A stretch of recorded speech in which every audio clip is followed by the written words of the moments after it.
হেফাজতে ইসলাম তার নিজস্ব প্ল্যাটফর্ম থেকে কোনো রাজনৈতিক দলীয় কর্মসূচির সাথে কোনোভাবেই সম্পৃক্ত না। কাজেই সেই হিসাবে নির্বাচনী নিজস্ব কোনো তৎপরতা, কোনো জোট অথবা কোনো অ্যালায়েন্স করার হেফাজতে ইসলাম বাংলাদেশের মৌলিক নীতিমালার পরিপন্থী। কাজেই সেটা করার সুযোগ হেফাজতে ইসলাম বাংলাদেশের পক্ষ থেকে নেই।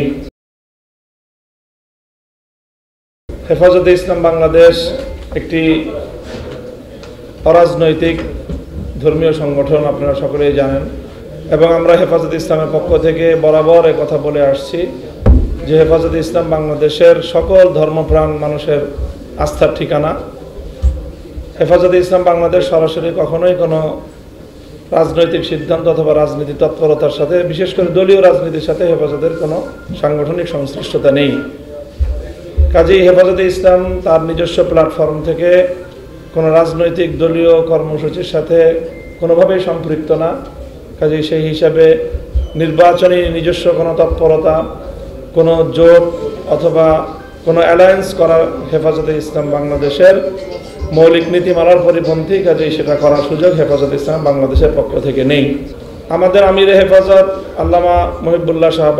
আল্লামা শাহ মুহিবুল্লাহ বাবুনগরী, তিনি শুধু হেফাজতে ইসলাম বাংলাদেশের আমির নন, তিনি বাংলাদেশের বর্ষিয়ান এবং সর্বশ্রেষ্ঠ একেবারে শীর্ষ আলেমে দ্বীন। আমরা বাংলাদেশের এখন শীর্ষ আলেম হিসেবে হেফাজতের আমিরকে আমরা জানি। কাজেই তিনি তার ধর্মীয় জায়গা থেকে তিনি বাংলাদেশের প্রায় শতবর্ষী শিক্ষা প্রতিষ্ঠান জামে আজিজুল উলুম বাবুনগর মাদ্রাসার মহাপরিচালক এবং বাংলাদেশের সকল ধর্মীয় স্কলারদের তিনি শিক্ষক পর্যায়ের ব্যক্তিত্ব। কাজেই তিনি তার মুরব্বী হিসাবে জায়গা থেকে সবসময় ধর্মীয় দিক নির্দেশনা দিয়ে থাকেন। কাজেই সেই হিসাবে বিভিন্ন ইসলামিক বিষয়ে ওনার পক্ষ থেকে মতামত এবং বক্তব্য আসে, এবং আসাটা ওনার ব্যক্তিগত ধর্মীয় অভিভাবকত্বের জায়গার সাথে খুবই প্রয়োজনীয় একটি বিষয়। কাজেই সেই হিসাবে কোনো ইসলামিক বিষয়ক কোনো বিভ্রান্তি নিরসন অথবা কোনো ভুল মতবাদের খণ্ডন, এটি আল্লামা শাহ মুহিবুল্লাহ বাবুনগরীর ব্যক্তিগত এবং সারা দেশের আলেম সমাজের ইসলামের অভিভাবকত্বের জায়গা থেকেই তিনি এই বক্তব্যগুলো দিয়ে থাকেন। কাজেই সেই হিসাবে যেই বিষয়ে প্রশ্ন এসেছে, আমরা মনে করি যে এটি আল্লামা মুহিবুল্লাহ বাবুনগরী হাফিজাহুল্লাহ, এটি ওনার সর্বোচ্চ অভিভাবকত্বের জায়গা থেকে ওনার মতামত। এই বিষয়ে হেফাজতে ইসলামের কোনো বক্তব্য, সাংগঠনিক বক্তব্য যখন থাকবে, হেফাজতে ইসলাম সাংগঠনিক ব্যানারেই সেই বক্তব্য হেফাজতে ইসলাম প্রদান করবে। ভোট সহ, শুধু ভোট না, ইসলাম একটি পূর্ণাঙ্গ জীবন ব্যবস্থা। ইসলামের পূর্ণাঙ্গতার জায়গা থেকে একজন ইসলামিক স্কলার এবং আলেমে দ্বীন হিসেবে, যে বাংলাদেশের শীর্ষ আলেম, তিনি সকল বিষয়ে অভিমত দেন। কাজেই সেই জায়গা থেকে ভোট এবং নির্বাচন যখন আসবে, তখন ধর্মীয় দৃষ্টিকোণ থেকে উনি ওনার মন্তব্য এবং ওনার বক্তব্য, ওনার দিক নির্দেশনা জাতির সামনে তুলে ধরবেন। সেই বিষয়ে যে কেউ তার বক্তব্য তুলে ধরতে পারে, এবং দেশের মানুষ আলেম ওলামাদের এই সকল ধর্মীয় বক্তব্য তারা তাদের মতো করে বিশ্লেষণ করবে এবং মূল্যায়ন করবে ইনশাআল্লাহ।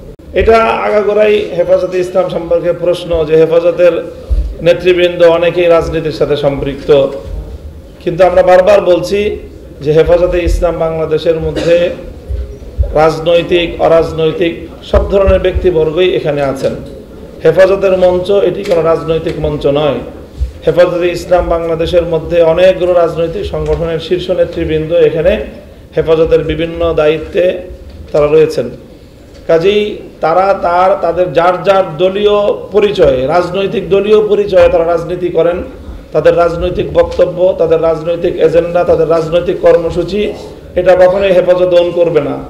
এটা সবাই যার যার দলীয় প্ল্যাটফর্ম থেকে তারা করেন, এবং তার দলীয় প্ল্যাটফর্ম এটার জন্য দায়ী বা তার দায় নিবে।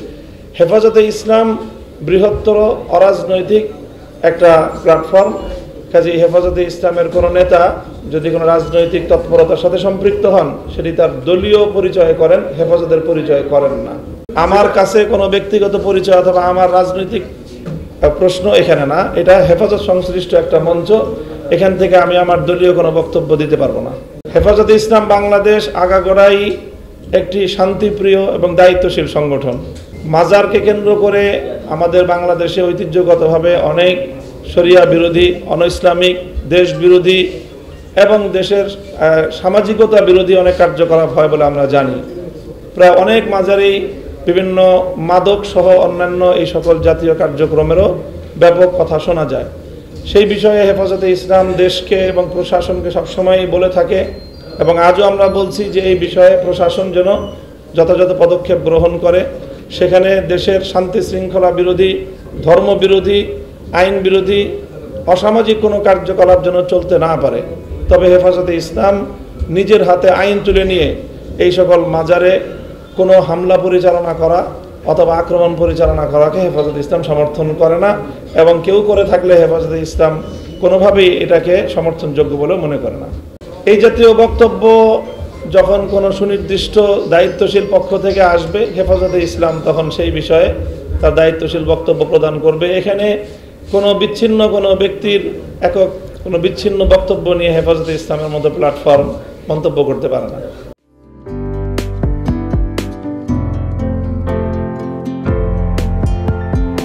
পহেলা জানুয়ারি 2025 ইউটিউব জার্নালিজমের অগ্রদূত changetv.press 6 বছর পেরিয়ে পা রাখল গর্বিত আমি অত্যন্ত আনন্দিত হলাম যে চেঞ্জ টিভি আগামী কয়েকদিনের মধ্যেই 6 বছর পূর্ণ করবে। হাঁটি হাঁটি পা পা করে চলা শুরু করে এখন সে বেশ দৌড়াদৌড়ি করছে বলা যেতে পারে।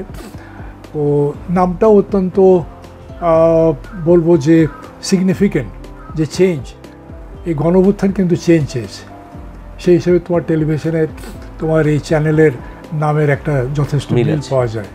আমার প্রত্যাশা যে এই গণঅভ্যুত্থানের যে প্রত্যাশা, যে আশা আকাঙ্ক্ষা, চেঞ্জ টিভি সেটিকে এগিয়ে নিয়ে যাবে। তোমাকে শুভেচ্ছা। চেঞ্জ টিভি যারা সম্পৃক্ত আছেন, যারা কর্মী আছেন, সামনে পেছনে সকলকে আমার শুভেচ্ছা। changetv.press এক ফোঁটা হলুদও নেই। Online TV channel change TV 6 বছর ধরে ওনারা কাজ করে যাচ্ছেন। ইতিমধ্যে জনগণের হৃদয়ে স্থান করে নিয়েছেন। প্রায় 22 লাখ সাবস্ক্রাইবার আছে। আর যে কোনো অনুষ্ঠান 10 লাখের মতো মানুষ এটা প্রতিদিন মানুষ দেখে থাকে। আমিও এই চ্যানেল নিয়মিত দেখি। তো চেঞ্জ টিভির পক্ষে আমির মোমিনুল মানিক সাহেবের উপস্থাপনা, প্রশ্নের ধরন, এগুলো জনগণ দেখতে চায়, শুনতে চায়। আমি চেঞ্জ টিভির উত্তরোত্তর সমৃদ্ধি কামনা করছি। changetv.press এক ফোঁটা হলুদও নেই। চেঞ্জ টিভি, তো আমি তাদেরকে আমার অসংখ্য শুভেচ্ছা জানাচ্ছি, কারণ তারা যে ভূমিকা রেখেছে এই সময়, একটা কঠিন সময় ছিল, সেটাতে যেমন ভূমিকা রেখেছে, এমনকি 5ই আগস্টের পরে নতুন বাংলাদেশেও তারা তাদের সেই তীক্ষ্ণ একটা সমালোচনামূলক এবং যেটাকে আমি গঠনমূলক বলব সেরকম একটা ভূমিকা রাখছেন। তো সেক্ষেত্রে আমরা মনে করি যে এই ভূমিকা আমাদের দরকার, আমরা চাই এটা থাকুক এবং আরও যেন সমৃদ্ধ হয়। নতুন বাংলাদেশ নির্মাণে আমরা চাই যে চেঞ্জ টিভি যে সমালোচনাগুলো করছে বা যেগুলো আমরা তুলে ধরছেন, সেটা এমন করে করবেন যেন আমরা সেখান থেকে শিখতে পারি এবং সবাই মিলে যেন আমরা নতুন বাংলাদেশকে সত্যিকার অর্থে বৈষম্য বিহীন একটা সমাজ গড়ে তুলতে পারি, সেটা আপনারা সহজ চেষ্টা করুন। changetv.press এক ফোঁটা হলুদও নেই। আগামী জানুয়ারি মাসের 1ম তারিখে আপনারা 6 বছর পূর্ণ করতে যাচ্ছেন। আপনাদেরকে শুভেচ্ছা জানাচ্ছি, আন্তরিক ধন্যবাদ জানাচ্ছি। আমি আশা করব চেঞ্জ টিভি অতীতে যে বলিষ্ঠ ভূমিকা পালন করেছে, আগামীতেও আপনারা সেই বলিষ্ঠ ভূমিকা পালন করবেন। আমি আমার এলডিপির পক্ষ থেকে, মুক্তিযোদ্ধাদের পক্ষ থেকে আপনাদেরকে আন্তরিক মোবারকবাদ জানাচ্ছি, শুভেচ্ছা জানাচ্ছি। আশা করি দিন দিন আপনারা উন্নতির শিখরে এগিয়ে যাবেন। ধন্যবাদ। change tv.press, এক ফোঁটা হলুদও নেই।